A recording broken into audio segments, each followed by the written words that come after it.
आज हम एक बहुत ही दिलचस्प कहानी देखने वाले हैं। एक ऐसी कहानी जो सच में सोचने पर मजबूर कर देती है।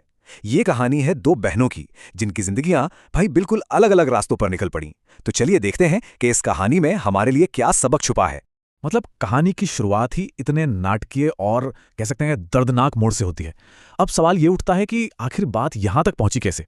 इस पूरी गुत्थी को सुलझाने के लिए हमें कहानी की एकदम शुरुआत में जाना होगा। तो हमारी यह कहानी हमें ले चलती है कानपुर देहात। यहाँ रहती हैं दो बहनें, राधा और सुनीता। अब देखिए, पली बढ़ी तो वो एक ही छत के नीचे, लेकिन उनके स्वभाव में आप कह सकते हैं जमीन आसमान का फर्क था।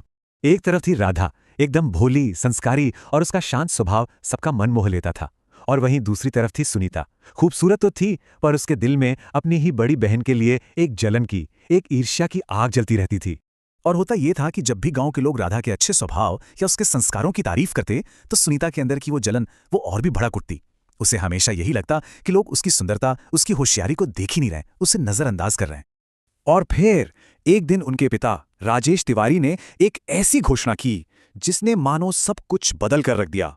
ये वो पल था, वो चौराहा था, जहां से इन दोनों बहनों की किस्मत की राहें हमेशा हमेशा के लिए जुदा हो गई। तो चलिए अब आगे बढ़ते हैं और देखते हैं कि किस्मत इन दोनों को कहां ले जाती है। और अब देखेंगे कि उनकी जो शादियां हुई वो असल में उनके अपने अपने किरदारों का ही एक आईना थी। तो राधा की शादी हुई राघव से, जो एक गरीब लेकिन बहुत ही नेक दिल और मेहनती किसान था। और सुनीता की, उसकी शादी हुई निखिल से, शहर का एक बड़ा अमीर व्यापारी, जिसके पास एक शानदार बंगला था, गाड़ियां थीं, नौकर चाकर थे, मतलब सब कुछ था। अब इतनी दौलत और शानो शौकत देखकर सुनीता का घमंड तो जैसे 7वें आसमान पर पहुंच गया। वो मन ही मन सोचने लगी, अब तो राधा मुझसे नजरें तक नहीं मिला पाएगी। और बस यहीं से उसने अपनी बहन की सीधी सादी जिंदगी को नीची नजर से देखना शुरू कर दिया। और ये जो फर्क है ना, ये उनकी जिंदगी में साफ दिखता है। एक तरफ राधा का छोटा सा घर है, छत भी छप्पर की है, लेकिन वो घर प्यार और अपनेपन से भरा हुआ है। और दूसरी तरफ सुनीता का आलीशान बंगला, जिसमें गाड़ियां तो हैं, पर प्यार और सम्मान की बहुत बड़ी कमी है।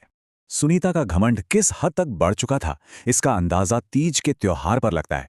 रेशम और सोने से लदी हुई वो सबके सामने अपनी ही बहन राधा की सादगी और उसके पति की गरीबी का मजाक उड़ाती है। कितनी बेरहमी से, है ना।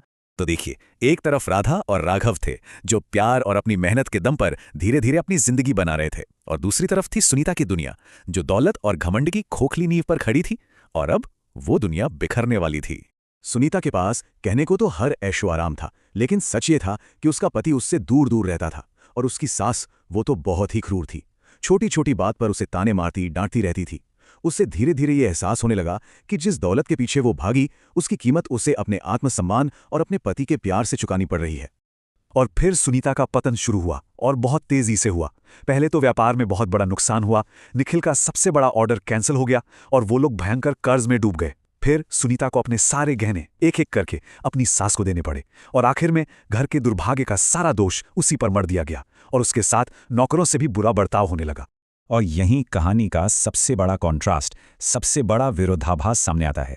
जिस वक्त सुनीता अपना सब कुछ खो रही थी, उसी वक्त राधा और राघव अपनी मेहनत की पहली बड़ी कमाई का जश्न मना रहे थे।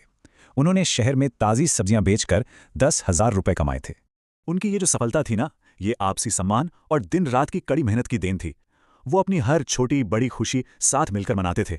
और देखिए, राघव अपनी पहली कमाई से राधा के लिए 2 खूबसूरत साड़ियां भी लाया। ये उनके प्यार और साथ की गई मेहनत का कितना प्यारा प्रतीक था। और अब हम कहानी के उस मोड़ पर आ पहुंचे हैं जहां घमंड पूरी तरह से चकनाचूर हो जाता है और एक नई शुरुआत, एक सुलह का रास्ता खुलता है। परिवार की बर्बादी का सारा ठिकरा सुनीता के सिर पर फोड़ दिया जाता है और उसकी सास वो उसे घर से बाहर निकाल देती हैं। अब सुनीता रोते हुए अपने पिता के घर लौटती है, बिल्कुल अकेली, अपनी गलतियों का सामना करने के लिए। और वहां अपनी बहन राधा को देखकर वो पूरी तरह से टूट जाती है। वो उसके पैरों में गिरकर माफी मांगती है, कहती है, बहन मुझे माफ कर दे, मैंने तेरे साथ बहुत बुरा किया। आज मेरे साथ जो हो रहा है ना, वो मेरे ही कर्मों का फल है। ये वो पल था जब उसे शायद पहली बार इंसान की असली कीमत समझ आई। लेकिन राधा का दिल तो बड़ा था। वो अपनी बहन को तुरंत माफ कर देती है और अपने पति राघव से बात करके सुनीता को अपने साथ काम करने का मौका देती है। उसे एक चांस देती है अपनी जिंदगी को फिर से संवारने का। और सुनीता, वो उस मेहनत को गले लगा लेती है जिसका कभी उसने मजाक उड़ाया था। और फिर क्या था, दोनों बहनें मिलकर इतनी मेहनत करती हैं कि वो सफल उद्यमी बन जाती हैं।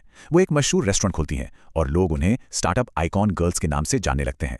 ये दिखाता है कि साथ मिलकर और विनम्रता से जो सफलता मिलती है, वो घमंड से पाई दौलत से कहीं ज्यादा बड़ी होती है। कहानी यहीं खत्म नहीं होती। जब सुनीता के पूर्व पति निखिल को उसकी सफलता के बारे में पता चलता है तो वो उसे वापस पाने के लिए लौट आता है। लेकिन अब सुनीता बदल चुकी थी। वो उसे साफ साफ मना कर देती है, क्योंकि वो जानती थी कि निखिल का प्यार उसके लिए नहीं बल्कि उसकी नई नई दौलत के लिए है। तो इस पूरी कहानी से क्या सीखने को मिलता है? कुछ बहुत ही जरूरी बातें। पहली, कि असली पहचान धन दौलत से नहीं चरित्र से बनती है। दूसरी, घमंड का सिर हमेशा नीचा होता है। तीसरी, दौलत से आराम तो मिल सकता है पर मन की शांति और सच्चा प्यार नहीं। और सबसे जरूरी, कि मेहनत और सच्चे रिश्ते ही जिंदगी को खूबसूरत बनाते हैं। विनम्रता ही असल में महानता की नींव है। तो आखिर में ये कहानी हमारे सामने एक बड़ा सवाल छोड़ जाती है। क्या बड़ा है, दौलत या चरित्र?